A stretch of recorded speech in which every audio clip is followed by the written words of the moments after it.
This is the future. Before we start, I would like to humbly ask that if you enjoy watching my videos, then please subscribe and hit that like button to help our channel grow. Thank you so much and God bless you all. Now, I hope that you did not get your Incarnon Dread just yet. And for those who already got it, we may have different opinions and I might miss something about this Incarnon weapon, so feel free to write your opinion and suggestion in the comment section below. Just like what I said in the thumbnail, I find the Incarnon Dread weird but satisfying in moments when you know what exactly would you want to build this Incarnon weapon. Okay, let me explain.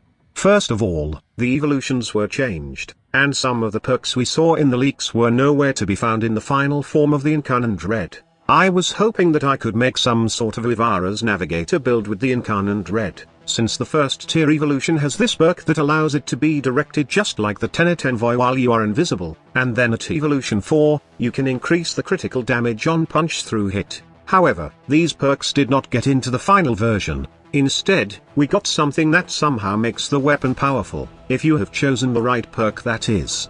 So, let me tell you about the evolution and why I have chosen them over the others. First of all, let's talk about evolution 2.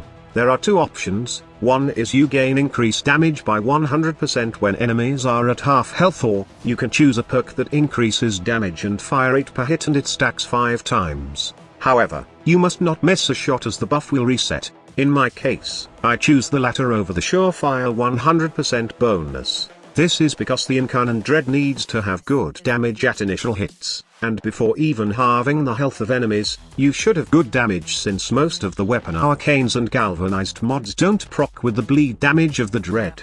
As we all know, this weapon is heavy with slash and it makes enemies bleed a lot, but to build up damage, you must know that direct kills, and not those DOT kills, are the things that will make those weapons arcanes and galvanized mods status mod procs. Long story short, it's better to have good starting damage, than to wait for enemies to be at half health. Remember, the phrase said that it will increase the damage by 100% if the enemy is half health, which means only those enemies that are half health can be affected by this perk. So it's a no-brainer what perk to choose first.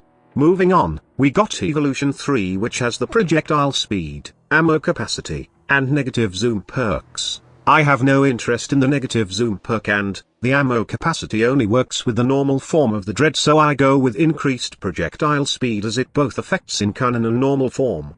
And lastly, evolution 4 has balance crit and status, pure status, and critical damage buff. Based on my testings, I find the balance crit and status perk better compared to the other two. The Survivor's Edge perk allows me to red crit with the Incarnon Dread when I equipped galvanized scope on it. But remember, galvanized scope only triggers when you kill an enemy directly and not with the DOT of slash and heat. By the way, the Incarnon Dread turns into a bow that shoots frontal AoE that deals heat damage. While this is a good thing, in my opinion, it fuck up the damage of the Dread. So, we all know that the Dread is slash based and it's heavy with slash damage on its stat. In its Incarnon form, the heat damage is way bigger than the slash damage, making it proc a lot more compared to slash, and also, since it's an innate element, it does procs often compared to slash, as it also competes with impact to proc, based on how much status chance you have in your build. On the other hand, heat is guaranteed if you don't add any element that will combine it with something else. Another thing that you should avoid is putting viral in your build, since it will further fuck up the Dread's damage potential. I know viral is good with slash and bleed, even with heat, but I don't recommend putting any mods to form viral in your build. Instead, use viral procs from outside sources such as Nourish or even your Volfa pillar that procs viral. Your primer gun modded with viral can also be a great help, just don't mod the Incarnon Dread with viral. And last piece of advice is to replace galvanized scope with a Riven mod crit chance, crit damage, and if you can roll slash, then it would be good for this Incarnon weapon.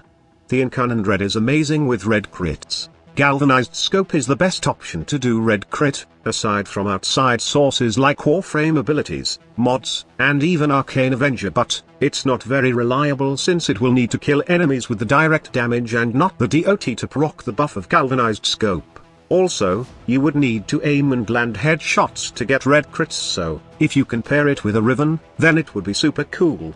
Overall, The Incarnon Dread is not the evolving weapon I have expected, but it's good enough so everyone can have a new experience playing this OG bow in Warframe. So that's all about it for this video. Thank you so much for watching. The squad leader signing off.